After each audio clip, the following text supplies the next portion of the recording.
Dobry den, everyone. Good day. We're back at Bex and Johnny's residence in the Pavlikeni region, and I'm going to give you a little bit of a recap of what we missed with the footage last week before we crack on and tell you what we're going to do for the rest of the day.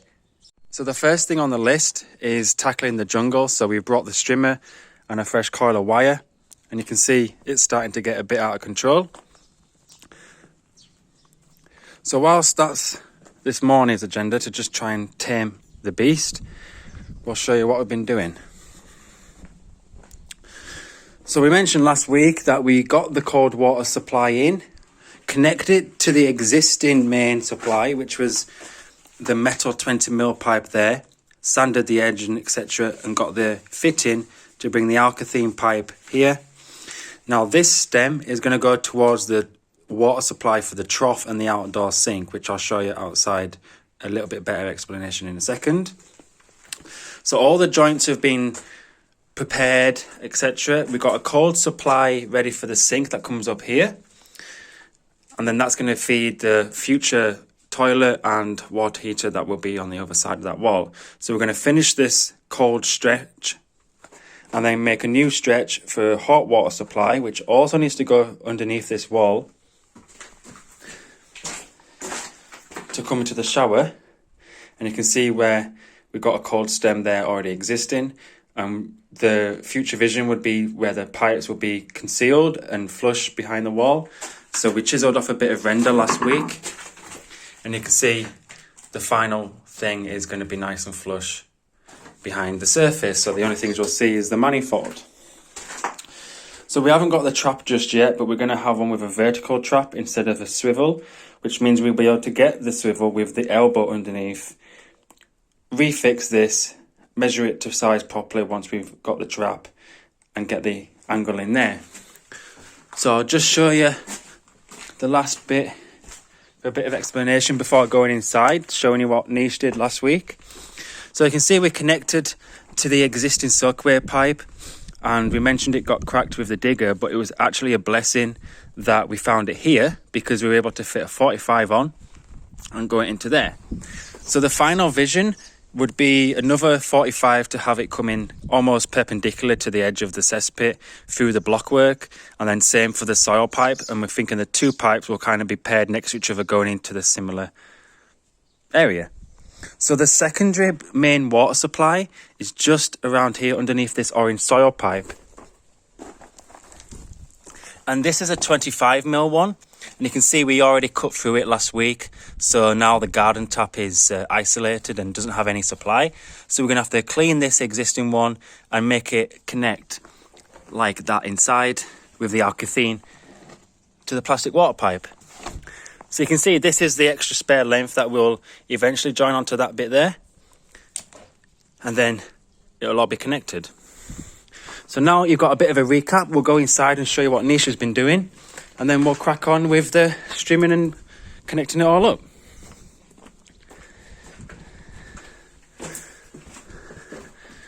Well, the first thing you'll notice is there's some racking here.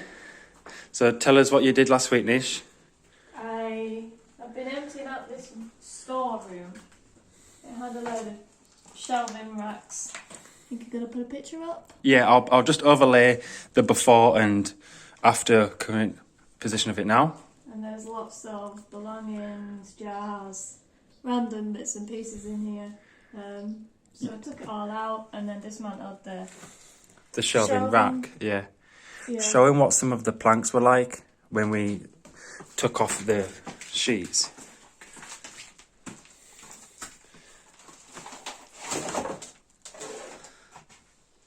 This is wood. That is supposed to be wood. It was a plank on one of the shelves. And you can just see it might as well just be a Weetabix. It actually looks worse in here currently than what it did when the shelves were hiding everything. Yeah, so we're going to try and get rid of all the rest of the remaining crap, to be honest. Take the stuff off the walls and let the room breathe, because there's a lot of damp and moisture coming in off of that back wall again. Yeah. So just airing it all out, taking out all the rubbish. And the thing is, the plastic lino material is trapping a lot of it. and we're already seeing a good difference allowing the stone to breathe here. You can see there's no damp once you let it be exposed. So that's a recap, first few minutes of the video of last week. We're not going to lose the footage today, and we'll let you know how we get on.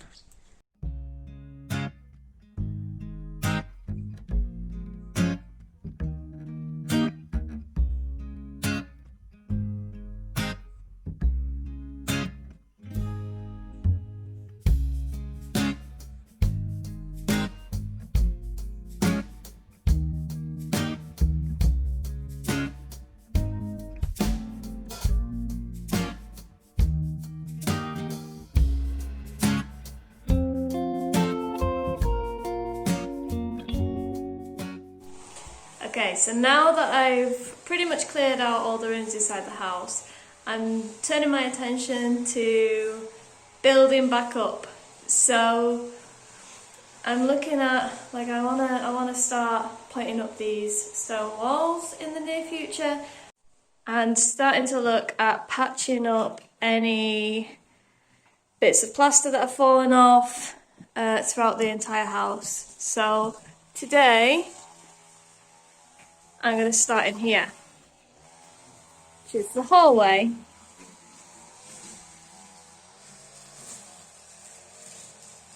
Let's go.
Okay, so I've just got done rendering.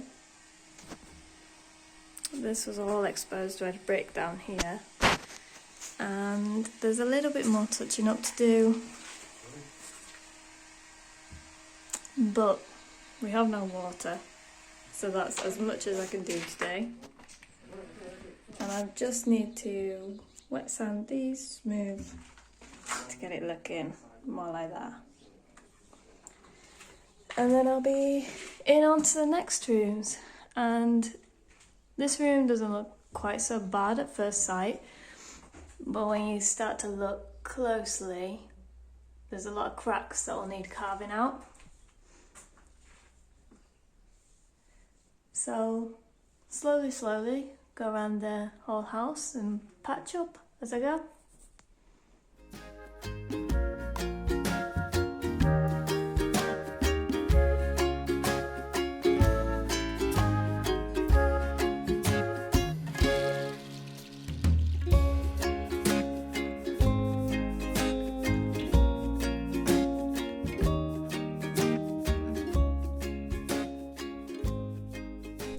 Okay, so I know the walls look like they're in a worse state than they were before.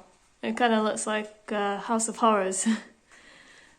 But I've carved out the cracks because I'm using a lime-based product, and by carving it out I'm hoping that the lime plaster will adhere to the old lime plaster a bit better. So next time we're here, I'm going to go around and fill in all these cracks.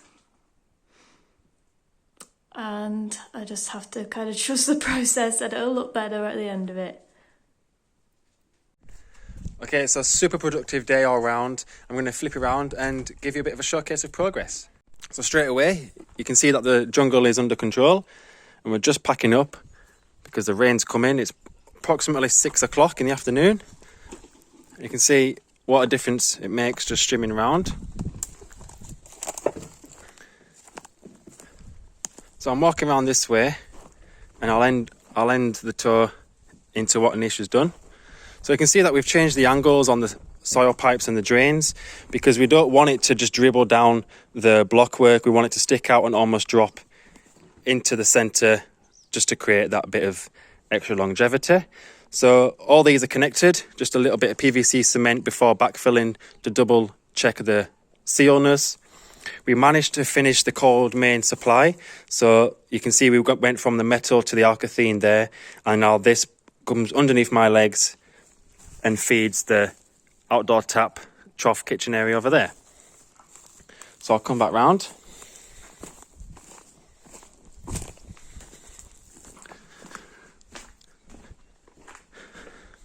So you can see from first glance, we start taking the cladding off to kind of get a better measurement for the vertical water heater, the future one that's going to go there. Even though this column is going to be coming out, we still want it nice and tucked in, and possibly there'll be a future cupboard and a worktop here. This is like the utility area. So we managed to get the hot supply. You can see the red and the blue there. So we can see that once that concrete's removed, we'll have a nice cold and hot coming through the side for the water heater, and then it'll tee off for the cistern cold supply. So we got the blue and the red ready for the sink. We didn't manage to pick up a shower trap just yet, but you can see the two upstands ready there with the red and the blue, and then we can chip off this render where we need, bed that in behind the plaster, and then get the final positioning for the manifold and the actual shower head. So all the pipes are in place. We've just got the last little legs to do towards the water heater. And whilst me and Dad have been doing that, Anisha's been using a VAR and gypsum mix to finish and complete this bottom half of the wall. So you can see she's rendered all this and also done all the little patchy holes and wet sanded it almost flush all the way around.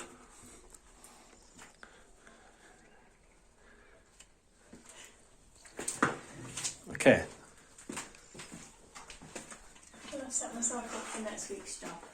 Okay, so why do you rake out the cracks? I've said this on a video. Have you? Yeah. All right. Well, you can see, like she says, setting up for next week with the lime and plaster mix. We managed to pull up 99% of the liner. The last remaining bit is underneath that cupboard, and anyone who has a communist era furniture will know how heavy they are.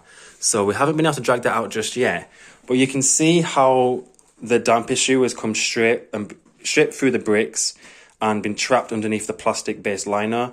So I did a little bit of an inspection. We took one of the bricks out, and you can see it's directly on mud, and I can feel that really, really moist. So this whole floor will have to come up, and maybe a bit of an investigation. There could be a pipe leak, but the main water is in there. The strange thing is that the floor on either side of the floors on either side of the room are dry. That's bone dry. That's bone dry. Well, I think. It's drier, yeah. Apart from the leak in the water meter cupboard. But this is visibly like wet. Yeah, it's almost slidey. So the whole lot needs to come out. That's mould, isn't it? Yeah, the white spore mould. So it's still super huge progress. It's really coming on now. And once all these cracks are done, it's going to look really, really flat and almost ready for paint. So that pretty much sums up today's progress. And if you want to see what we get up to next week, don't forget to hit that bell and subscribe. And thank you very much for watching, and we'll see you in the next video. Division in. Ciao for now.